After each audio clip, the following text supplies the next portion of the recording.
Humans, for the most part, don't have a clue. They don't want one or need one either. They're happy. They think they have a good bead on things. Well, why the big secret? People are smart. They can handle it. A person is smart. People are dumb, panicky, dangerous animals, and you know it. 1,500 years ago, everybody knew the Earth was the center of the universe. 500 years ago, everybody knew the Earth was flat. And 15 minutes ago, you knew that people were alone on this planet. Imagine what you'll know tomorrow. As Hollywood is telling us, everyone knew the Earth was the center of the universe, and 500 years ago, everyone knew the Earth was flat. It's more like 5,000 years there was a belief in the creation and workings of our universe that traversed and paralleled similar understandings over many lands and cultures over many centuries as to an understanding and belief of a stationary round or square flat Earth with planets and stars revolving around a centered Earth. We were truly thought to be the center of all things, and we were beholding the kingdom of God inside each and every one of us. Why is this vast and important history of a much different geography and metaphysical existence never taught or even discussed in schools or academia? It is such a huge fabric of our collective historical garment. For 500 years, we've been indoctrinated to believe mostly hidden until now Roman Catholic-based story of a universe that is heliocentric and a universe so vast and distant as to make human reference unfathomable. Just setting out to question what science and history tells us is to invite ridicule, scorn, and the deep questioning of one's own sanity. However, once one embarks to truly read and comprehend the literature available that questions the heliocentric theory of a 14-billion-year-old atheistic Big Bang Darwin round ball, whose Earth members are just one of billions and billions of central suns and solar systems traveling at incomprehensible speeds, to be even curiously examined is to get many more questions than answers. And with those that have open minds and eyes to see and ears to hear, this information can become unsettling. To save some of you from wasting your time, those that do not believe we are spiritual beings having a physical experience, the following presentation will most likely not be for you. But for all others, I invite you to take a very brief review of flat Earth history, research, and conspiracy. For some 5,000 years, until the likes of Copernicus, Galileo, and Newton came along in the 16th and 17th centuries, declaring Earth to be a globe in a heliocentric universe, nearly all civilizations believed the Earth to be flat and unmoving. The Babylonians, Chaldeans, Sumerians, Tibetans, Vedics, Hebrews, Egyptians, Scandinavians, Incans, Mayans, and Native Americans all believed in a God-divined, geocentric, Earth-stationary, plane, flat universe. Babylonian cosmology was based around a three-part universe ruled by Enlil, a heaven above, an underworld below, and a geocentric flat and unmoving Earth in between.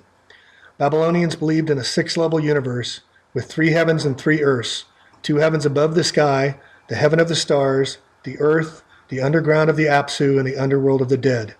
The earth was created by the god Marduk as a raft floating on the Apsu. The gods were divided into 2 pantheons, one occupying the heavens and the others occupying the underworld. Ancient Greek Chaldeans believed in 7 heavens and their crystalline spheres, encircling the earth as their center. Sumerian cosmology believed in a plurality of heavens and earths, of 7 heavens, 7 earths, created by 7 generations of gods, the metal sky vault being made of tin.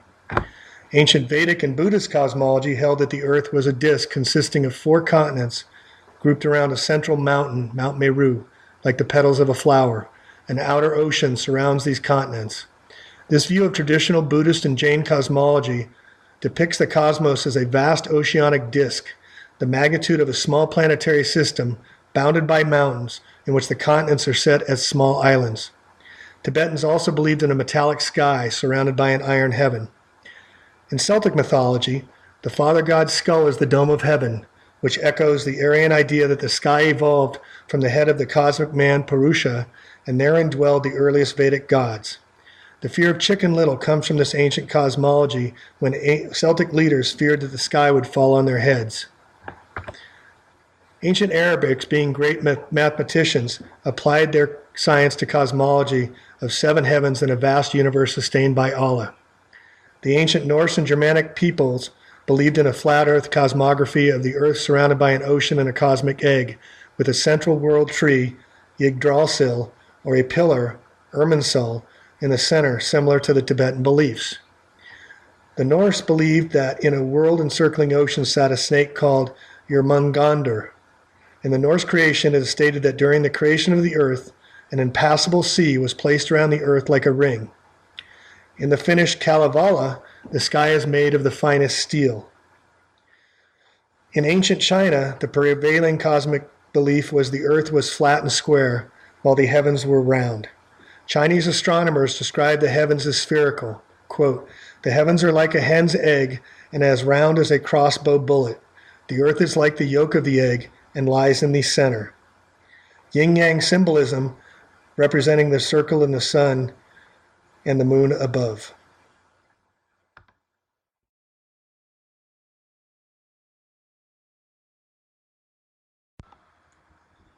Now, the mighty dynastic Egyptians were one of the first cultural groups to develop a cosmology creation myth based on observations of the night sky that were formulated into various myths which became the core of the Egyptian religion. Since its principal deities were heavenly bodies, a great deal of effort was made by the priesthood to calculate and predict the time and place in their gods' appearances. Goddess Nut is often portrayed as a naked female stretched across the sky. The sun god Ra is shown entering her mouth, passing through her star-speckled body, and emerging from her birth canal 9 months later. Thus, Ra becomes a self-creating god, and the universe can therefore be understood as self-creating and eternal. To discount or dismiss the ancients who believed in a flat earth and domed sky is to make a serious error in assumption, for their creations still stand today some 5,000 to 10,000 years later. Even today, with our great technology, science, and engineering, we are at a complete loss as to how they accomplished such incredible feats. Consider the following. The Great Pyramid is estimated to have around 2.3 million stone blocks that weigh from 2 to 3 tons each, and there are even some blocks that weigh over 50 tons. We cannot duplicate nor reason as to how this was done. The outer mantle was composed of 144,000 casing stones, all of them highly polished and flat to an accuracy of 1/100th of an inch, about 100 inches thick and weighing approximately 15 tons each. How these blocks were transported over sometimes hundreds of miles and assembled into the pyramids is still a mystery today. The cornerstone foundations of the pyramid have a ball and socket construction capable of dealing with heat expansion and earthquakes. It has been analyzed and its chemical composition is known, but it can't be reproduced. It is stronger than stone and still holding up today. The Great Pyramid is the most accurately aligned structure in the existence and faces true north with only a 3/60th of a degree of error. The Great Pyramid is located at the center of the landmass of the earth and is built on landfill and is off level by the smallest of margins still today.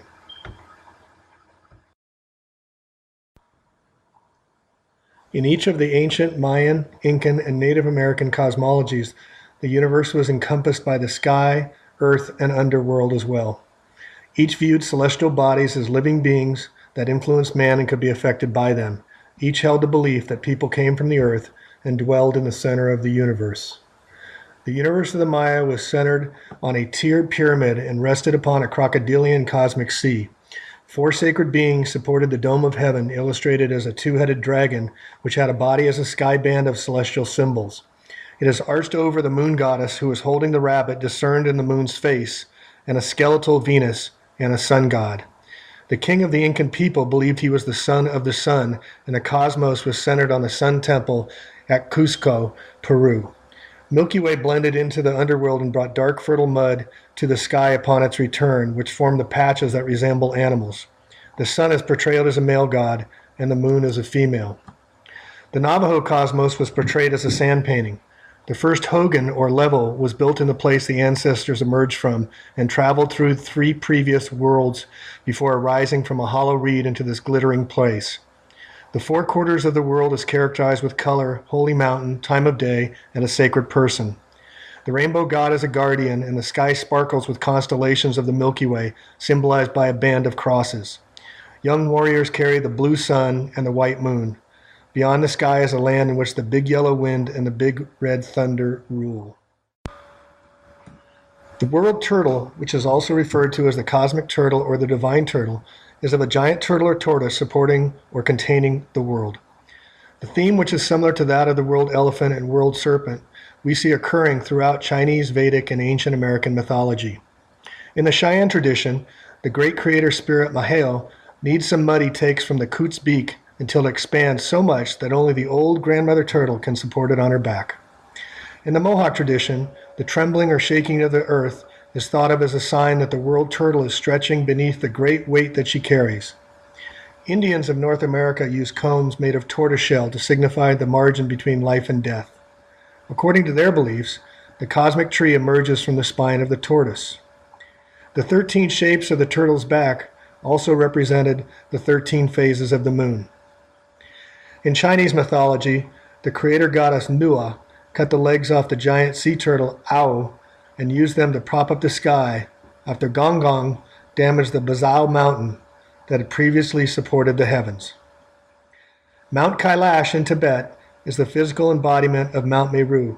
For the Buddhist and Hindu people, it was created by the god Indra when a huge herd of flying elephants had displeased him. So he punished them by cutting off their wings, and he turned them into the Himalayan mountains.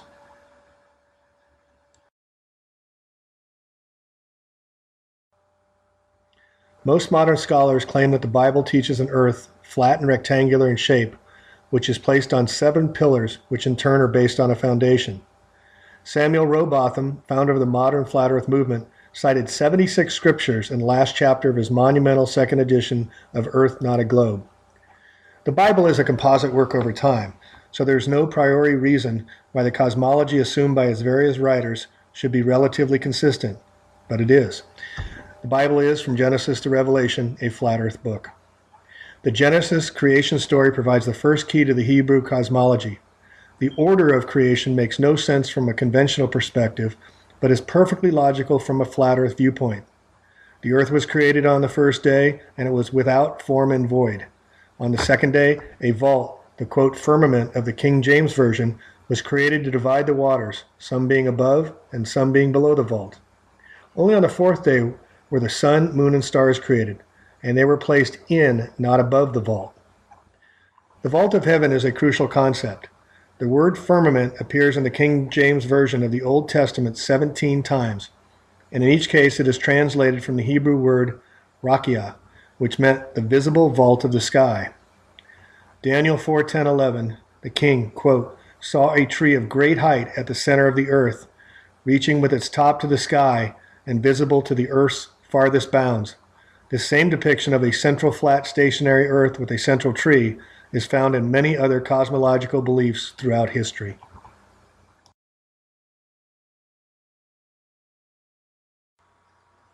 It was during the mid-1700s and 1800s that the Royal Society of London Astronomers held unilateral sway over what was acceptable and thereby taught as the scientific theory and proof in the Western world. Isaac Newton, founder of the invisible, still unproven gravity theory, it should be noted, was a one-time president of the Royal Society at London, as well as head of the Mint of England for the Crown. However, there were skeptics at the time who chose to independently determine for themselves, using reason, common sense, logic, and their own observations, to determine Earth's geography and place in the cosmos. Flat plane theorists believe Earth to be a flat round plane with a central pole to the north, an enclosed circle to the south, holding the mighty oceans in by a great ice wall all around. This is one possible reason why a compass will only point to the magnetic north and not to a magnetic south. Also, Newton's gravity theory is not necessary on a flat Earth, since objects fall solely based on weight, density, and aerodynamics. The sun and moon are thought to be some 3,000 miles above us, moving in concentric circles, the sun thought to be 32 to 33 miles in diameter. Flat Earth theorists believe the moon and sun to be moving in concentric circles, moving inward and outward, between the latitudes of the tropics of Cancer and Capricorn to create our seasons here on Earth. It is believed that the moon and sun are merely hundreds of miles above the flat Earth, not hundreds of thousands or tens of millions of miles away, as taught by globalist theory. The firmament, or dome above, thought to be impenetrable and supporting the circling of the stars above. The stars are believed to be principally light energy beings, as well as planets, not of dense material, but light energy. The moon is thought to be translucent and luminous in its own silvery light. If one simply studies the light from the moon, they will find it to be cool and silver, not a heated, warm, golden reflection from the sun. In Genesis 1:16, on the fourth day, the Bible reads, God then made two great lights, the greater light to rule the day and the lesser light to rule the night. A flat round plane still easily allows for circumnavigation of the Earth. Think of a record player and a boat being the needle traveling in circumference. To help change perception of Earth being a globe and not a flat plane, the journey of Christopher Columbus's fear of sailing off a flat Earth was created, only to find that it was a globe. This was sold and taught in schools for generations to this day, when in fact Columbus never even set foot on the American continent and only got as far as Haiti on his first journey. Here is a very interesting take by Irish scholar Michael Tazarian as to the makeup and possible reason for the firmament above. And if you're into people like Nazim Haramein, the great physicist scientist, he's even talked about the fact that the sun is a black hole by which you do the time travel. Right? So they may have needed to get out when they got out, etc., etc., etc. There may be all sorts of reasons. But they knew that just in case these beings do exist on Earth, that they're there, they erected what is known as an etheric barrier around the Earth, around our Earth. And the magnetic key of that is the moon. And it's still there, by the way. And that is why no man has ever gone beyond the moon. You can go to the moon, but you can't go beyond it. And you never will. They can send a machine out there, but isn't it interested you that they still haven't gone out there as a human form? This is something that's been held from us. You can't.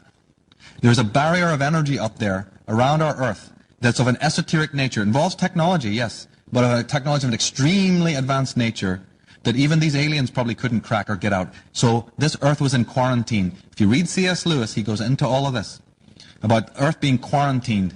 And the name that he has for our planet is called Fulcandra, the silent planet. It has to be quarantined off from the rest of the 9 planets, because planets are not really material bodies, they're intelligences of a kind. And our planet is under quarantine, so this Armageddon, this inner war, can take place in sequestrament. Okay, just like you quarantine a sick patient. Investigations into flat Earth theory versus globalist theory. One finds that the globalists over the years have used the word apparent a lot to tell you that what you're seeing is not what is really occurring in the cosmos. Since this is a 500-year-old story, many of the explanations by the astronomers and scientists as to distance, motion, size, and makeup of the cosmos flies directly in our faces as to the common sense and what we observe for ourselves here on Earth with our own eyes. Such as the moon and the sun being apparently the same size in the sky using our own observations, yet science tells us this is not really what is the relationship in size and distance to each other. They tell us that the sun is 400 times bigger than the moon, the Earth rotates 400 times faster than the moon, the Earth is nearly 4 times bigger than the moon, an incredible synchronicity to create perfect lunar eclipses. Yet through basic observation, we see the sun and the moon are basically the same size in the sky, which makes an eclipse possible. Interestingly, the ancients believed the lunar eclipse to be a representation of our eye or window to the soul, the moon representing the principle and quality of consciousness of the soul and the subconscious mind. They believed contained within the soul and the subconscious mind is the storehouse of our memories, not just of this lifetime, but of all our past lives. Globalist claims we are spinning on Earth's axis at an incredible 1,000 miles per hour or 19 miles per minute at the equator, while rocketing around the sun each year at an even more incredible 1,000 miles per second. Yet a fixed telescope on Earth hardly has to make any adjustments stargazing at the moon or the stars except for minimal drift.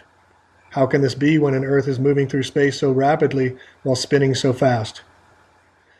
Measurements of Earth's curvatures using basic spherical geometry are quite easy to determine the angles of a round ball Earth as to how much feet or miles of change would be occurring.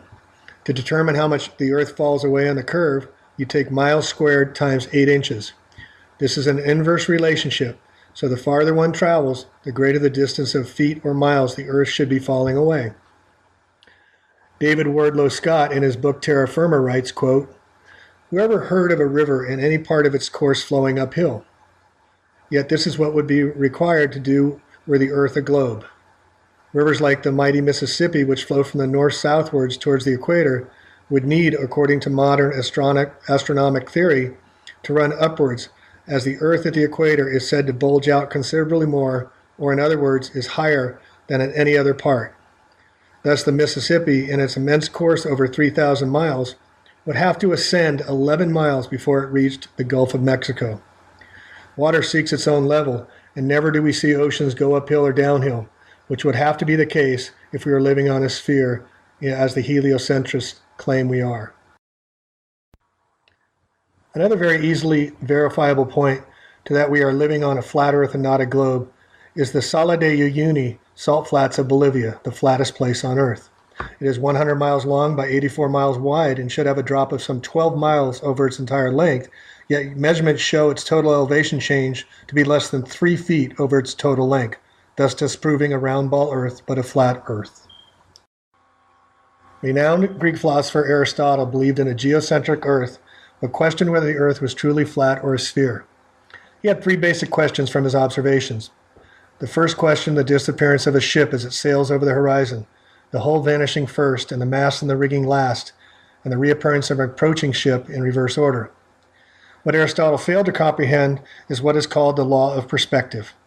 When viewing to a distance, objects will converge towards the center line, and the viewpoint in the bottom will disappear over the horizon before the top. This is why ships' hulls disappear on the horizon before the masts. Aristotle's second observation was the curving shape of the Earth's shadow on the moon during an eclipse. An eclipse is when the Earth moves in line with the moon and the sun. All 3 must align to create the eclipse. Yet looking at photos of the eclipses from the perspective of the observer, we see both the sun and the moon above at the same time. Like billiard balls, the sun and the moon and the Earth would have to be in alignment according to globalists. It is still a mystery of the flat Earth theory as to what causes eclipses to occur. Thirdly, Aristotle was unable to rectify the changing aspect of the heavens in different latitudes, some stars disappearing and others appearing, as the pole star in the northern hemisphere and the southern cross south of the equator. Believers in zetetic astronomy of parallax maintain that the stars are set in a hemispherical dome. They're so low and close to the Earth that not all stars can be visible from any one point. Simply, flat Earth theory believes that stars are much closer than heliocentric theory believes, thus being unable to see all the stars. It is interesting that when sailors began reporting in the 1800s to see the North Star some 23.5 degrees below the equator at the Tropic of Capricorn, science conveniently developed the 23.5 degree Earth tilt of the Earth to explain the empirical evidence, as well to explain seasonal change in a round ball model.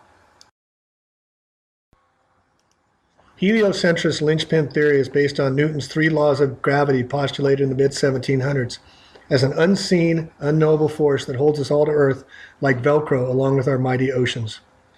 The name gravity is derived from the Latin word gravis, which means heavy or having weight, while Newton's law of gravitation is defined as, quote, that mutual action between masses, end quote, which simply excludes weight as being part of the equation. Consider the extraordinary properties of gravity according to the globalists. As previously stated, the Earth is said to be spinning at 1,000 miles per hour at the equator on its axis, as well as orbiting around the sun at some 533 million miles, which means we would be traveling at 68,000 miles per hour, or over 1,000 miles per second. While in addition, our solar system is trucking around the Milky Way at over 500,000 miles per hour. Yet we never ever feel even a whiff or a breeze from such rapid motion and velocity. We are said, along with our oceans, to be Velcro to the Earth, yet clouds and butterflies can float in any direction it wishes. We can raise our hands and jump in the air, defying gravity whenever we wish. This is said by scientists because we live in an atmospheric cocoon that keeps everything relative to each other. This makes no sense at all when given even a little bit of thought.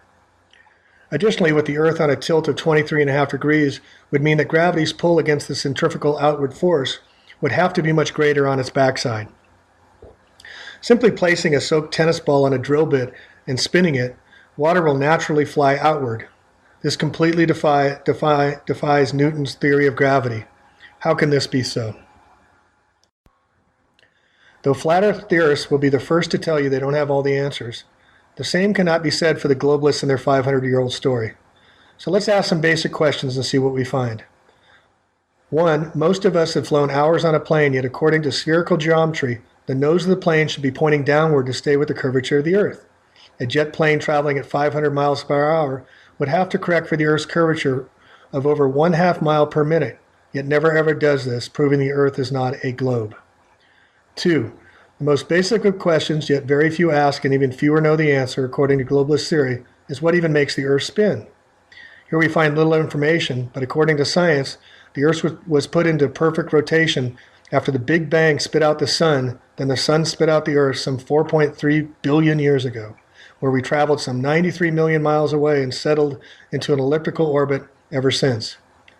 We are then said to have settled into a perfect Earth rotation that has kept the same nearly exact spin since that time. The reason the spin is so consistent is due to what science calls, quote, the conservation of momentum, using the analogy as to when an ice skater brings in her arms and accelerates. That's it. That's the entire definition. 3. How can we see the same face of the moon all the time if it rotates? The moon is said to rotate on its axis every 27.3 days, yet how can it rotate and we not see the backside? Astronomers tell us, depending on the source, that it's either because we're in perfect synchronicity with the Earth spinning at 1,000 miles per hour while the moon spins at 10 miles an hour, or it rotates like a clock face, which would mean the moon is really a disk, not a sphere. 4. With a 23.5 degree tilt of the Earth, the Antarctic is much closer to the sun most of the year, yet has 6 times the ice mass of the Arctic. How is this even possible? 5. We are told that the Earth is closer to the sun in January by some 3 million miles due to its elliptical orbit, yet the northern hemisphere is colder in the summer. How is this even possible? 6. Back to Newton and gravity. Astronauts are said to walk in near weightless space at 130 miles above the Earth, which means gravity dissipates the one travels further from a mass. Newton's law says size matters in relativity and determines the extent of gravitational pull. Yet the moon is 1/4 the size of the Earth and 1/6 the gravitational pull, yet moves our mighty oceans up and down twice a day and causes the shape of the Earth to be elliptical. How is this possible? Additionally, the tides are not uniform. At Port Natal in England, the rise and fall is 6 feet, while 600 miles up the coast at Beira, the rise and fall is 26 feet. This effectually settles the matter. The moon has no influence on the tides. 7. Earthrise is one of the most famous photos of modern times. If Earth is said to be 4 times larger than the moon, shouldn't Earth be 4 times larger than the official NASA photos taken from the moon of the Earth? 8. To this day, no commercial airlines fly over the Antarctic, even though flight times between some continents would make many hours shorter. Only in 2011 was Sir Richard Branson able to get permission to run flights over the North Pole, saving several hours. Curiously, there are no reports of anyone ever circumnavigating the poles going from north and south. The Antarctic is strictly governed since 1959 by the United States and UN through the Antarctic Treaty System, or ATS. Community could set aside the Arctic for peaceful purposes only, and that the nations in the Arctic could agree that that is a common interest, that they all have a common interest in managing the Arctic for peaceful purposes only.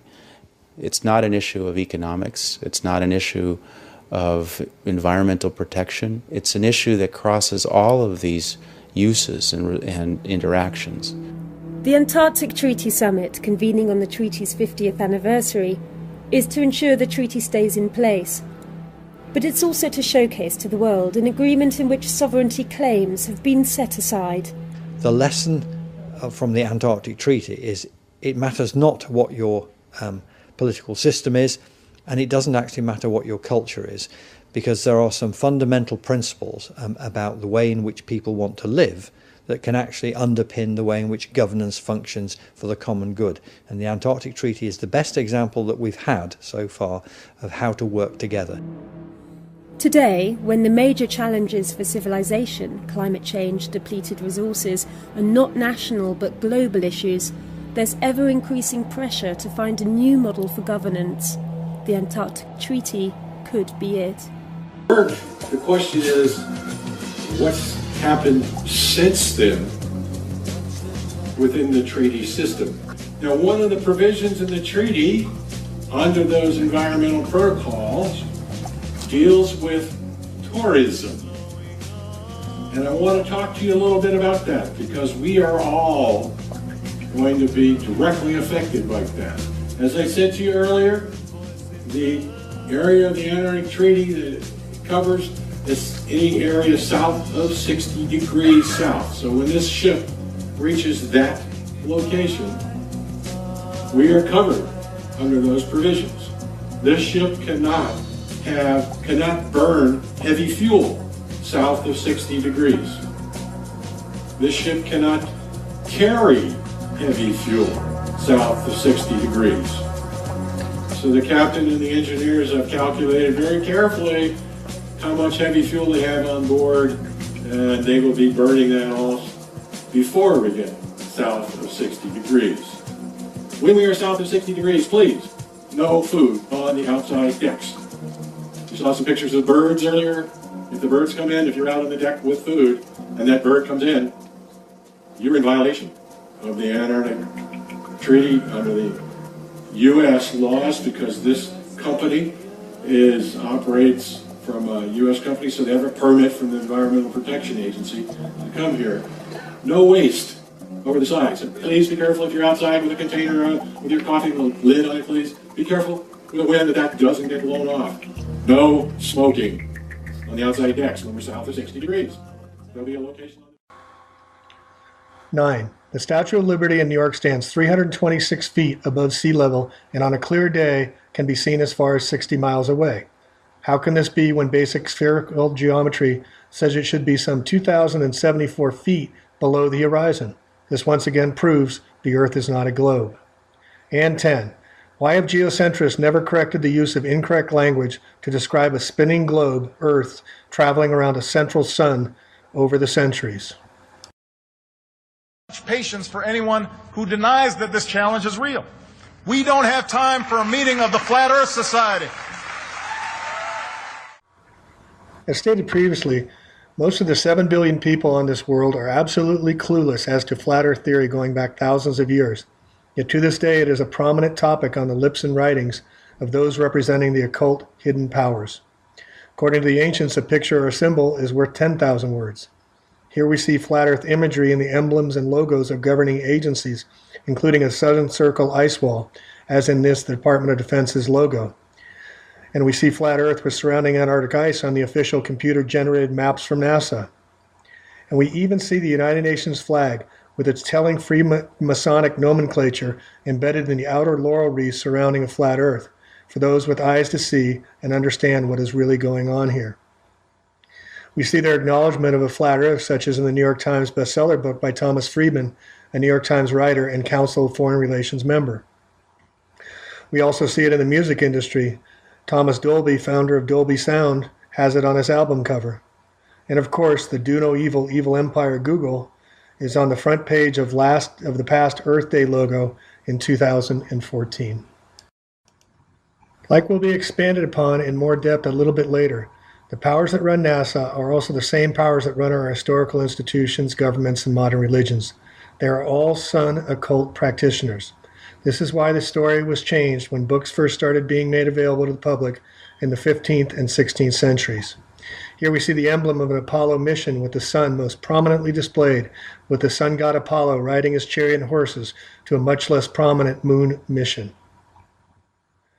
NASA's history dates back to October 1st, 1958, when it was founded, and from the beginning and 25 years hence, one Werner Magnus Maximilian Farah von Braun ran NASA's Saturn rocket program from the first Mercury missions through the alleged Apollo missions to the moon. Just as NASA was beginning to be developed to allegedly counter the Russians, who were said to be the first in space, resulting in the Great Space Race, von Braun had plenty of time to go to Hollywood and collaborate with Paramount Pictures and Walt Disney to sell space travel to the public. Man in Space was the pre-programming of the public to accept vast sums of expenditures to counter the Cold War evil empire. It is common knowledge that before coming to NASA, von Braun was the wunderkind leader of the V-2 or Vengeance 2 rocket program for the Germans during World War II. According to a 2011 BBC documentary, the attacks resulted in the deaths of an estimated 9,000 civilians and military personnel, while 12,000 forced laborers and concentration camp prisoners were killed producing the weapons. As the V-2 or Vengeance weapon explosions came without warning, the British government initially attempted to conceal their cause by blaming them on defective gas mains. The English public was not fooled and soon became sardonically referring to the V-2s as flying gas pipes. The Germans themselves finally announced the V-2 on November 8, 1944, and only 2 days later did Winston Churchill inform Parliament and the world that England had been under a rocket attack for the last few weeks, unquote. After these deadly results, British intelligence leaked falsified information implying that the rockets were overshooting their London targets by 10 to 20 miles. Von Braun entered the U.S. illegally through military and U.S. government channels, along with hundreds of other German known Nazis after World War II, with the help of Vatican-issued passports, where they followed the so-called Vatican rat lines down to South America and then into the U.S. under Operation Paperclip in the early 1950s. Operation Paperclip was the Office of Strategic Services predecessor to the CIA's program, used to recruit the scientists of Nazi Germany for employment by the United States in the aftermath of World War II. To circumvent President Truman's anti-Nazi order in the Allied Potsdam and the Yalta Agreement, the JIOA worked independently to create false employment and political biographies for the scientists. They also expunged the public record of the scientists' Nazi Party memberships and regime affiliations.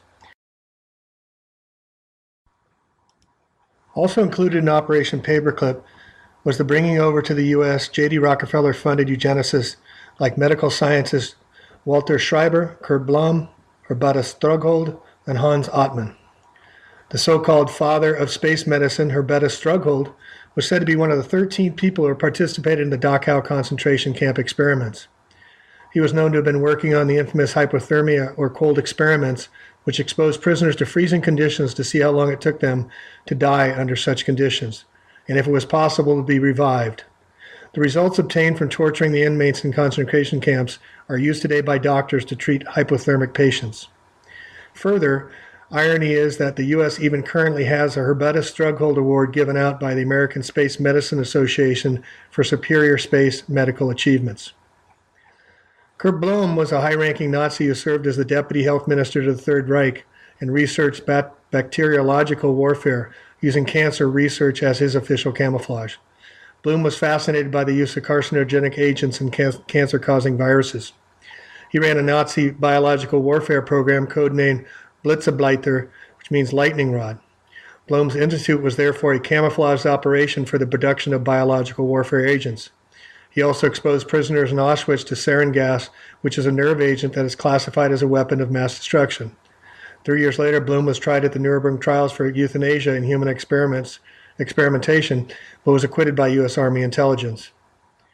In order for Blum to qualify for admittance in America under President Truman's jurisdiction, military officials withheld incriminating evidence that demonstrated his role as the supervisor of such horrific experiments. We need to take a sidebar here before leaving the World War II timeframe. To be very clear, for 500 years we've been trained and taught in schools and by government historical agencies to believe certain stories of history that the hidden occult powers want you to believe. History, it is said, is told by the winners in war, and there had been a war on for the minds of all since the times of Alexandria, when the Romans burned the greatest libraries of all time, followed in history by the Roman Catholic Vatican, effectively purging any heretics who refused their religious doctrines and burned at the stake and worse, as examples to anyone who spoke out otherwise during the hundreds of years of the Dark Ages. The official story is that Adolf Hitler and all Nazis were horrible mass murderers, when much evidence is now available suggesting in reality he was onto the hidden occult power and agenda, dressed up as a capitalistic democracy, and was in reality attempting to build a nation free from New World Order controls. One of his first actions in power was to remove the occultists from Germany. Just ask yourself for a moment, why did so many so willingly and happily join Hitler? What reasons could he have possibly given to his people that would have made them give their lives so willingly? Truth be told, Rockefeller's Standard Oil of New Jersey provided critical no-knock additives so the German airplanes could fly. IBM is said to have provided the computers to account for POWs in the German camps. Coca-Cola sold their drinks under Fanta in Germany, and major facilities like the IG Farben plants were spared by Allied bombings during the war. The number of 6 million Jews said to have been exterminated in what has been known as the only Holocaust number has been used by the Zionist and banksters behind the scenes that finance both sides of World War I and II for decades of propaganda now. The Russians apparently were set to massacre 6 million Jews. How coincidental. This story now has been debunked, yet official history fails to correct or rectify this growth untruth. As physical evidence comes to light to disprove these ingrained in history numbers, the official narrative had to begrudgingly be corrected. In 1989, Auschwitz corrected its monuments and reduced the number of deaths from 4 million to 1.1 million based on overwhelming evidence that could no longer be hidden. yet the 6 million total never changed. According to official records directly after World War II, the International Red Cross and detailed German death records indicate that only 150,000 died at Auschwitz, of whom 30,000 were Jews, not millions. Where's the academia historians at our major universities correcting this gross error in newly revised historical fact? It is still illegal in some European countries to even question the official narrative of the Holocaust hoax. The facts are that throughout World War II and after the war, the U.S. and Great Britain were completely aligned with Uncle Joe Stalin, who during his reign of terror murdered between 20 to 50 million of his own people. Yet you never hear about this. This was with full knowledge and complicity of the U.S. government and military officials. The term Holodomor refers specifically to the brutal artificial famine imposed by Stalin's regime on Soviet Ukraine and primarily ethnically Ukrainian areas in northern Caucasus in 1932 to 33. In 1945, General Dwight Eisenhower ordered that Operation Keyhole be put into effect. This involved the rounding up and shipping back to their countries of origin all the refugees from communism, men, women, and children, soldier and civilian, male and female, even though many of them had been fighting on our side during the war. Since all of Eastern Europe was then under communist domination, sending these people back was quite literally a sentence of death, some by immediate execution and the rest by slow extermination from overwork and malnutrition in the Soviet slave labor camps in Siberia.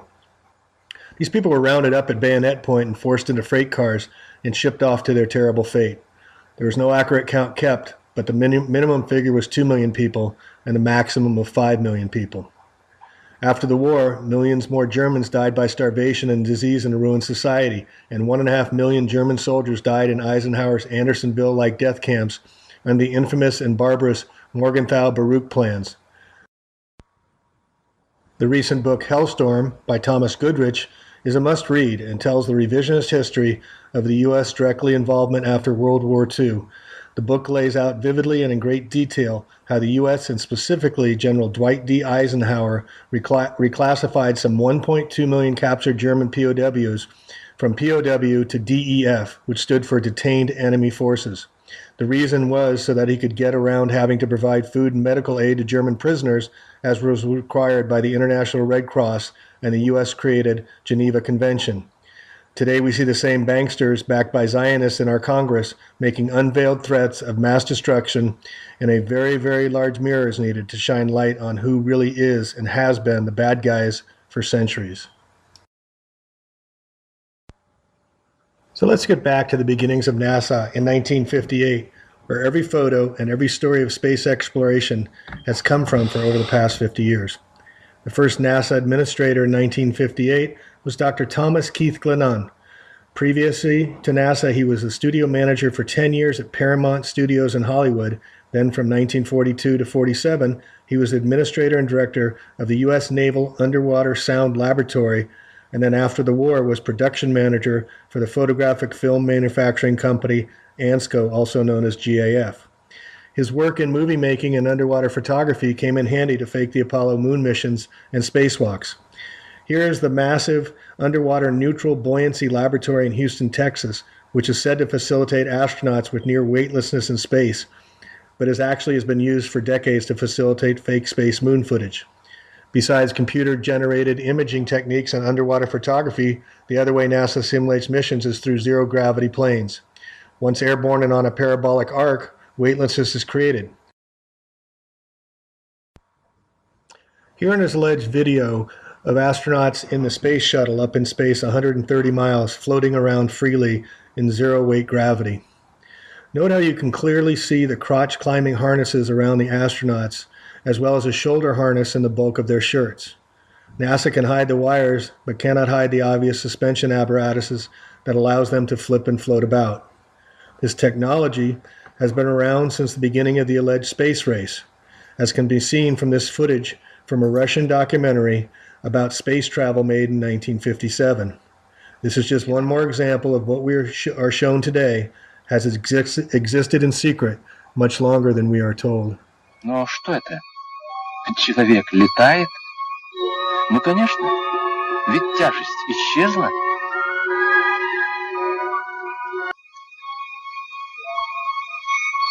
Что же произошло? Отчего наступила невесомость? Hollywood has been used to pre-program the public to accept certain future realities as the occult elite wish us to see and believe. Here we see an episode from 1966 of Star Trek TV using many of the devices we use today that were unknown or unheard of back in 1966.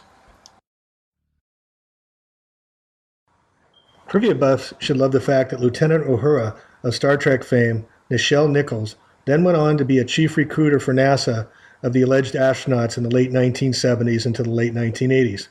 Her recruits included the first African-American astronaut, Sally Ride, the first female astronaut, and Judith Resnick, who was alleged to have perished during the launch of the Challenger on January 28, 1986. We accept CGI, or computer-generated imaging, of movies like the recent Clooney-Bullock collaboration of the space film Gravity as being created in Hollywood. Yet how hard would it be to fake NASA footage as well from the space station with yesterday and today's CGI capabilities?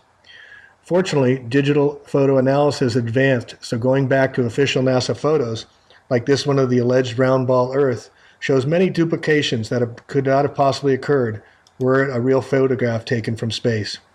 And does anyone seem to care that for over 2 decades now, we are always seeing the exact same photograph of Earth? Secret societies have been part of the occult or hidden hand of preserving the great lie since the beginning. How cool or powerful it would be for secret societies' recruiting purposes if you could tell your new first 3-degree blue members that Buzz Aldrin, the second man we are sold had stepped on the moon, had planted a Scottish Rite Freemason flag on there. From George Washington and his laying of the cornerstones of the White House to many U.S. presidents like Harry S. Truman, many have been Freemasons. So to fake an Apollo moon landing, one Kenneth or Kenny S. Kleinecht managed the Apollo space missions from the beginning until retiring to Lockheed Corp in 1981. He is a 33-degree Mason, and for his great work at NASA and the Apollo fake moon missions, he then became the sovereign Grand Commander and titular head of all Scottish Rite Masons throughout the world. Make no mistake, the powers that run NASA are co-joined, run, and controlled by the military and secret societies of the New World Order, and always have been in modern times. Using Hollywood, whose name comes from the holly tree used by the ancient Druids for black magic, as well as known celebrities to promote their sun-worshipping Horus snake ways, as they show off their serpent tongues to mock those without eyes to see or ears to hear the hidden truth about what is really going on in our world today.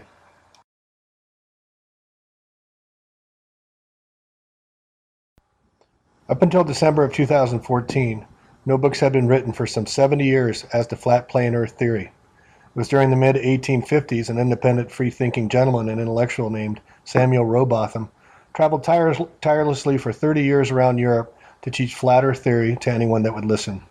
He wrote the book Zetetic Astronomy, Earth Not a Globe, as well as began the International Flat Earth Research Society. Zetetic comes from the Greek language meaning to proceed by inquiry and or investigation.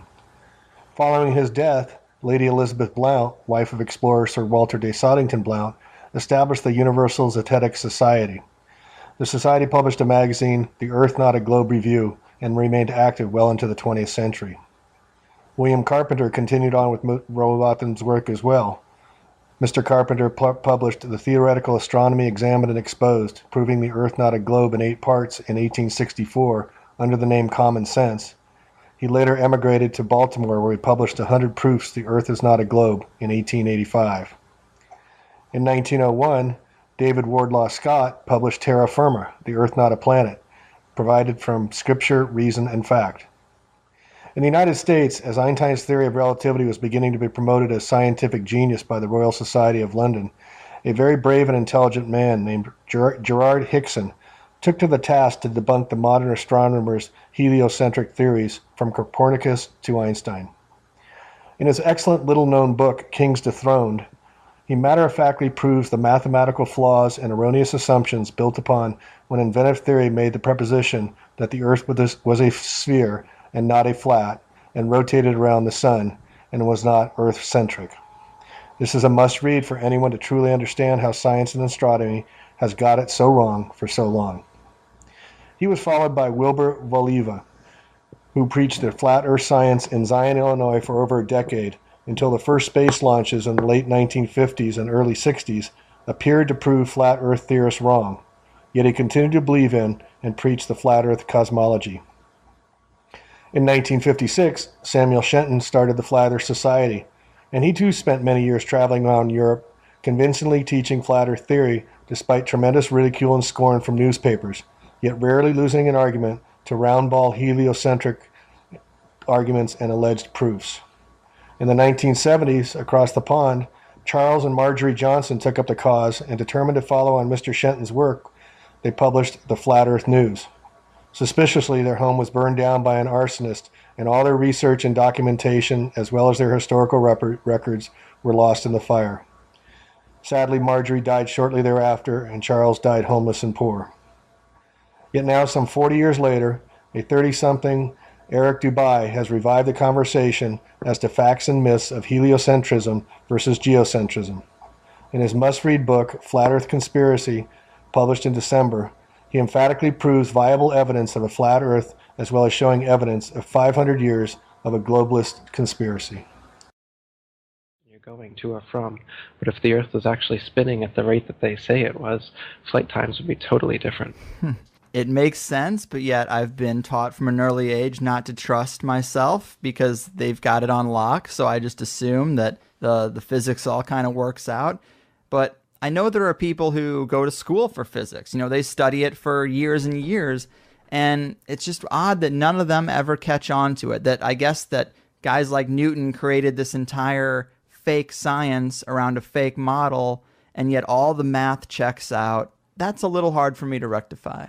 Oh, they're counting on that. That's why they've got all these huge formulas and calculations for gravity and whatnot that are based on nothing.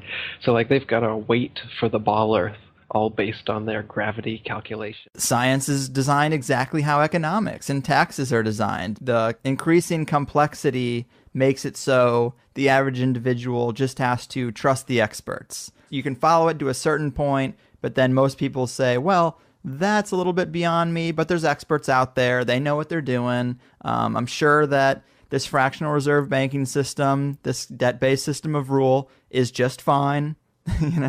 I'm sure the taxes I'm paying are totally fair. They've got the code. They got the big book. They wouldn't overcharge me. They wouldn't, pull any scams on me.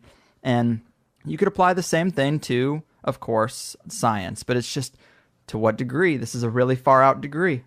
That's right, yeah. I mean, our eyes and experience tell us the Earth is flat and motionless, and everything in the sky revolves around us. But when we cease to believe our own eyes and experience, we have to prostrate ourselves at the feet of these very pseudoscientists who are blinding us, treat them as experts, astronomical priests who have special knowledge only they can access, like the Hubble telescope. So by brainwashing us of something so gigantic and fundamental, it actually makes every other kind of lesser indoctrination a piece of cake. Earth being the flat, fixed center of the universe around which everything in the heavens revolves gives a special importance and significance not only to Earth, but to us humans, the most intelligent among the intelligent designers' designs. By turning Earth into a spinning ball thrown around the sun and shot through infinite space from a godless Big Bang, they turn humanity into a random, meaningless, purposeless accident of a blind, dumb universe. So it's like trauma-based mind control, beating the divinity out of us with their mental manipulations. People are always asking, why do they do this? Other than the obvious profit margin motive, NASA being the biggest black budget black hole in existence, sucking in over $30 billion taxpayer money for the fake moon landings alone. Nowadays, hundreds of billions of dollars, and not just NASA, but RASA and all the other fake space organizations around the world, giving CGI images for hundreds of billions of dollars. So this modern atheist Big Bang heliocentric globe Earth chance evolution paradigm spiritually controls humanity by removing God or any sort of intelligent design and replaces purposeful divine creation with haphazard random cosmic coincidence. And so by removing Earth from the motionless center of the universe, these Masons have moved us physically and metaphysically from a place of supreme importance to one of complete nihilistic indifference. If the Earth is the center of the universe, then the ideas of God, creation, and a purpose for human existence are resplendent. But if the Earth is just one of billions of planets revolving around billions of stars and billions of galaxies, then the ideas of God, creation, and a specific purpose for Earth and human existence become highly implausible. So by surreptitiously indoctrinating us into their scientific materialist sun worship, not only do we lose faith in anything beyond the material, we gain absolute faith in materiality, superficiality, status, selfishness, hedonism, and consumerism. If there's no God and everyone's just an accident, then all that really matters is me, me, me. So they've turned Madonna, the mother of God, into the material girl living in a material world. Their rich, powerful corporations with their slick sun cult logos sell us idols to worship, slowly taking over the world while we tacitly believe their science, vote for their politicians, buy their products, listen to their music, watch their movies, all sacrificing our souls at the altar of materialism. Touche, my man. It's a big deception. So he was the Most High at 12 noon. And so Horus walks across his 12 steps. So we say the same thing today. Same thing. We have 12 Horuses. But instead of H-O-R-U-S, we make it H-O-U-R-S. Becomes hours, changing the U and the R. Now it becomes 12 hours. No, it's 12 Horuses. And Horus represents light. The sun represents light. Light in Latin is Lucius. Lucius, when personified as a god, becomes Luke. And this is why I have Luke Skywalker. And he walks across the sky and meets his evil brother, Darth Vader, or in the Egyptian religion, Set. He was the god of darkness. The prince of darkness was Set. Why? Because it got dark at sunset. So the whole idea is that it's the whole world that we live in is based on Egypt, Mesopotamia, ancient Greece, ancient Rome. All of the stuff that we live in this world is based on ancient religions and cults and secret societies and Masonic orders, and the people of this world have no idea in the world what's going on. I've spent 48 years studying occultism, mysticism, words, terms, legal terms, government, international banking, theology, religions. I'm telling you, there's a world of knowledge you have never been told. That's been right there for you, but it just never occurred to anyone to sit down for 48 years and study this stuff in the dark. I mean, I have a high respect for all religions, for all belief systems, but I'm telling you, it needs to be based on wisdom and knowledge. Let me give you an example in the Old Testament. The following segment comes principally from the work of Dinesh at musicoftheancientsblogspot.com. Quote, "The Bible is a complete Masonic work compiled of Jewish, Egyptian, and Eastern mysticism. The words of Jesus come from the ancient oracle scrolls of Egypt. All the characters are archetypes of the human psyche and nothing more.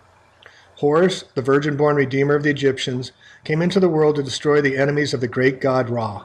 Therefore Horus changed himself into the form of the winged sun disk and took with him the female goddess Nekabet and Uatitchit in the form of two serpents. Here we see the 7 sacred planets around 2 pyramids, one inverted. Pyramid meets fire in the middle. The triangles represent the as is above, so is below teaching of the ancients. The serpent, or Ouroboros, represents the shedding of skin, or rebirth, in the infinite cycle or circle of creation.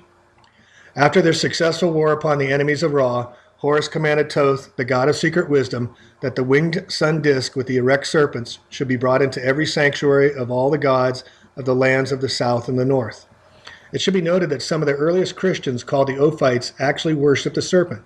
In the New Testament, Jesus says, quote, "Be wise as serpents," end quote. And of course, Moses raised up the brazen serpent. The reason being is that the serpent draws on a very interesting analogy with its habitudes of life. Its rebirth through the shedding of skin, the spiral coiled shape which is often depicted as 7 coils culminating to its head, which depicts the creative life force. To this day, we still see the powers in control of our world use these images to have effect on our psyche or soul. The dark force that creates the illusion of its power is ultimately a reflection of our collective psyche, end quote. All of the creation stories of the world speaks of this group who hides the sacred teachings from the world. It is the story of Osiris being cut up into the 14 pieces scattered across the Nile. Isis finds all the pieces except the penis, which she replaces with a gold member. This is the true meaning of the cry of Isis, or crisis, and why most religions, especially Roman Catholic Christianity, are principally sun worshippers.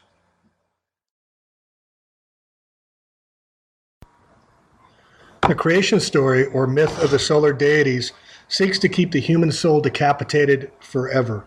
This is Lucifer's, the fallen light angel's, purpose on earth. Quote, when a newborn male baby is circumcised, it causes the vulnerable, sensitive human infant's soul to depart from the body, allowing another less sensitive, tough energy to step in, one that can handle the incredible assault to its nervous system and physical and spiritual integrity. Circumcision is a satanic-based ritual. It is a form of trauma-based mind control and central to the hidden occult practices to keep all in servitude. This is why the pyramid on the back of the dollar bill has an unfinished or circumcised cap with an eye for an eye to all that can see behind the deception and the programming. The penis and vagina are the most central themes laid out in the occult architecture representing creation. The central power structures of the world erected literally and metaphysically, obelisks at the center of their power bases. The female principle is called the yoni and shown in sacred geometry as the Vesica Pisces. This quote is from John Yarker of the Arcane Schools. Quote, the Vesica Pisces, two interlinked circles, is also known as a yoni. The name yoni refers to the middle portion of the interlocking circles, is derived from the Sanskrit meaning divine passage. That the yoni is the feminine, the yoni should be viewed such that the divine passage becomes a correlation to sex or male-female union. It is this correlation and its relation to rebirth and regeneration that remains a basic truth at the very core of occult's structural foundations, end quote. We also see these images in early Christian religion and is where the Pisces fish, the astrological sign, also comes from. All throughout the major power centers of the world, we see the obelisk penetrating the Vesica Pisces, or yoni. This is not by accident, but by serious intention of design, planning, and building of hundreds of years of architecture that still applies to us today as symbolic imagery of the hidden forces over all of humanity. The Vatican, the City of London, and Washington, District of Columbia are all individual city-states beholden to no country. Each has its own constitution, mayor, bank, post office, and CEO of the corporation. The current president of the all-caps United States of America is Barack Obama. Please look up the Organic Act of 1871 to understand how this came to be. Also, look up the definition of what exactly the District of Columbia is and what it is named after. All roads still lead back across the pond to the City of London, back to Rome in modern times. Is it any wonder why males are still obsessed with their phallic symbolism of male superiority to this day? When we look out into the cosmos, the universe, we are actually looking at a reflection of the vastness of our own being from which we are not separate. The genius that has made the brilliance of all the cosmos and nature is the same intelligence that operates within us, however dormant or unrecognized it may be. Again, this is from Dash at the Music of the Ancients, blogspot.com. The sun is the electric conscious impregnator of nature, the moon the magnetic subconscious. At nighttime, when the moon is ruling, it is our subconscious that takes over, projecting itself in our dream state. This is the story has been told with many different symbols and languages. The world is the word, and the word is vibration. In fact, the word world is derived from W-H-I-R-L-E-D, world, implying a circular spinning motion. By becoming in sync with the rhythms, patterns, and frequencies of the natural world, we vibrationally entrain ourselves to the great architect or the great chemist of nature. This is the true foundation of perfect health, to be in perfect resonance and alignment with nature. The clearer and more conductive our body or instrument is, results in the synchronization of our subjective, spiritual mind with the objective, scientific, or analytical mind. To ignore either one of these two aspects of self is to create imbalance. Everything in nature, living and non-living, has natural resonant frequencies. There is a biological and harmonic connection between our biological pulsating frequency and that of Earth. The inherent frequency of the Earth is 7.8 hertz. Earth resonates with a frequency similar to a person's brain waves. This frequency has been shown in scientific studies to be an essential requirement for the physical and psychological health. The dominant brainwave frequency of sensitivities such as shamans and healers comes close to 7.83 hertz and may at times beat in phase with the Earth's signals, thereby causing harmonic resonance. Naturally, our bodies are crystalline batteries capable of conducting powerful electromagnetic forces. To resuscitate a heart, doctors use an electromagnetic device called a defibrillator to re-jump or bring back to life the heart. This is the rejoining of the male-female sun-moon forces inherent in us all. Both humans and Earth are 72% salt, as well as being some 2/3 water. The anagram for heart is Earth. This cannot be by coincidence. We are part of nature, not apart from nature, as the occultists wish us to think and believe.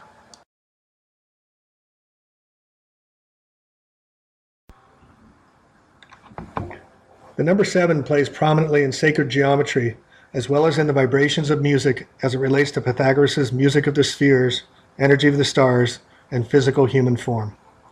There are 7 sacred planets, 7 major levels of the chakra, 7 days of the week, 7 notes of an octave on a piano, and the 7 primary colors of the rainbow relating back to the 7 sacred planets. There is also 7 unions of the 2 coiled serpents with solar wings, as emblazoned in the logo of the caduceus staff used by Western medicine.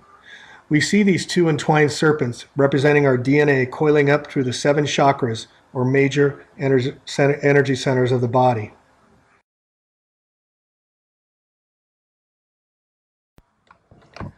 The knowledge sought by the ancients, like Pythagoras and Isaac Newton, who were known alchemists and Freemasons, was their intention to blend matter, or mata, which means earth, to reach spirit. Gold and light were 2 of the physical properties available to them. They sought to understand the transcendence of matter into light, as depicted in Jesus Christ's allegory of ascension, or apotheosis, into the rainbow heaven at the right hand of God. Paganism imagery lives throughout depictions of Christ. His thorny crown representing the sun's rays, the halo, the Son of God. The 4 cardinal points, the 4 seasons, all represented in his image on the cross.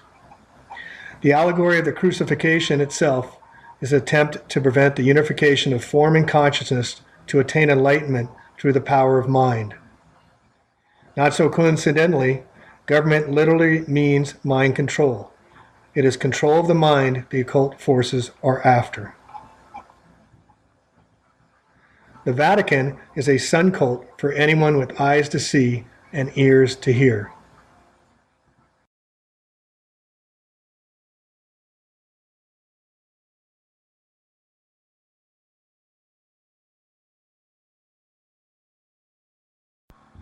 They are even as so brazen as to hold their religion on a sun day. We can see from many images the rainbow bridge as to ascension to enlightenment, depicted in Christianity as well as in many other religions, including sun cult worshippers. It is the way to higher consciousness, we are being shown and told. Even on the United States Capitol's inner dome, we see where George Washington was depicted by the architects in the 1800s on his ascension or apotheosis using the rainbow bridge to heaven above. Note is purposely placed at noon on the sundial. Washington was also a Freemason, as were many of the founding fathers. The 7 primary colors surround the central white light in the seat of life in sacred geometry. The seed of life precedes the tree of life and recedes the egg of life, whose geometrical forms can be seen throughout all of creation. Sacred geometry is also portrayed in the ancient Jewish Kabbalah tree of life. The Kabbalah represents a systematic overview of how existence functions on every level, from the microcosmic to the macrocosmic. Kabbalah is a science, a philosophy, an art, and a religion, but is universal and applies to all religions, all sciences, all philosophies, and all arts. Kabbalah provides an understanding of how the human being fits into nature and how nature functions from the lowest, most dense levels all the way up to the most profound. Through this knowledge, a person comes to know where they are now in the scale of the universe and how to traverse those levels and reach a better station in life. Again, from Music to the Ancients, quote, "Heaven and earth represent the first circle and square, which is the reason why Freemasonry's primary symbols are the compass and the square. Squaring the circle is one of the oldest themes in history. Even the Great Pyramid at Giza encodes pi in many different ways, and it also circles the square. It is interesting to note that there are 33 degrees of Freemasonry, 33 vertebrae in our spinal column. Water goes from solid to liquid at 33 degrees. Adding up the total number of paths and Sephiroth on the tree of life in the Kabbalah equals 33. And of course, the purpose of mercury in a thermometer is that it is volatile and rises like the brazen serpent when exposed to heat. This is an exact correlation with the Kundalini process to ascension and is also seen in Freemason symbology. The G in the Freemason symbol is thought to represent gematria, which is the magical form of geometry. A simple explanation of gematria is that it's an interrelating system of assigning numbers to symbols, typically words and phrases, and the way in which these symbols interrelate reveals secrets about the ageless wisdom. Gematria is known most in conjunction with the Hebrew alphabet, which has also influenced the English language derived from the Greek alpha and beta for our alphabet. It is said that the egg of creation is cracked by the one to produce the two, which is rhythm and polarity. This cracking of the cosmic egg is also a universal myth found in many cultures across the world. From the 0 to the 1 to the 2 brings us to the stability of the 3. The 3 represents the first plane or triangle, which brings stability to the previous principles. In the tradition of sacred geometry, the number 3 is always given to the circle. This is the 3 within the circle is also the creation of the above and heaven and earth or the below, which has always been symbolized as a square, which is given the number 4, obviously because of its 4 corners. The square of the earth is the 4 principal elements which we already went over. So now we add heaven to earth, 3 plus 4, we get the creation of all, or the 7 days of creation, also symbolizing the human being.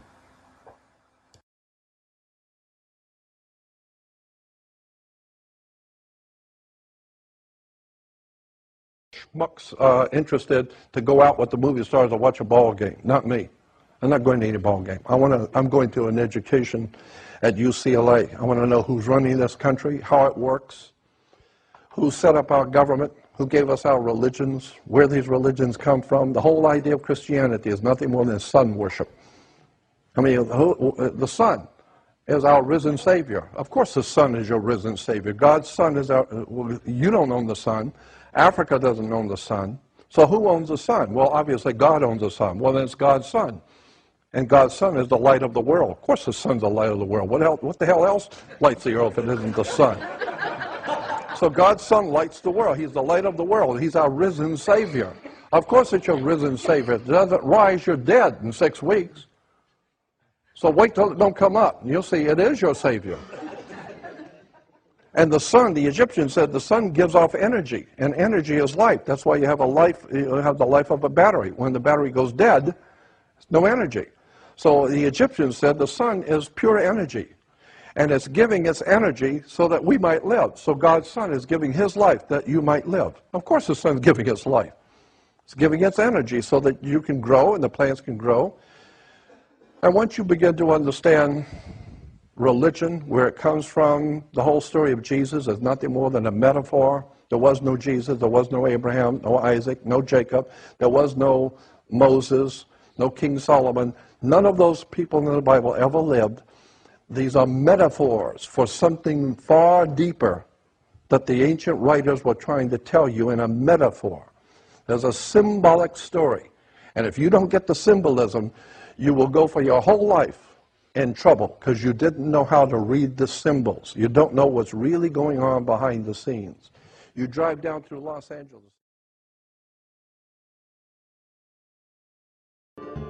Broadly speaking, the story of Horus is as follows. Horus was born on December 25th of the Virgin Isis Mary. His birth was accompanied by a star in the east, which, in turn, 3 kings followed to locate and adorn the newborn Savior.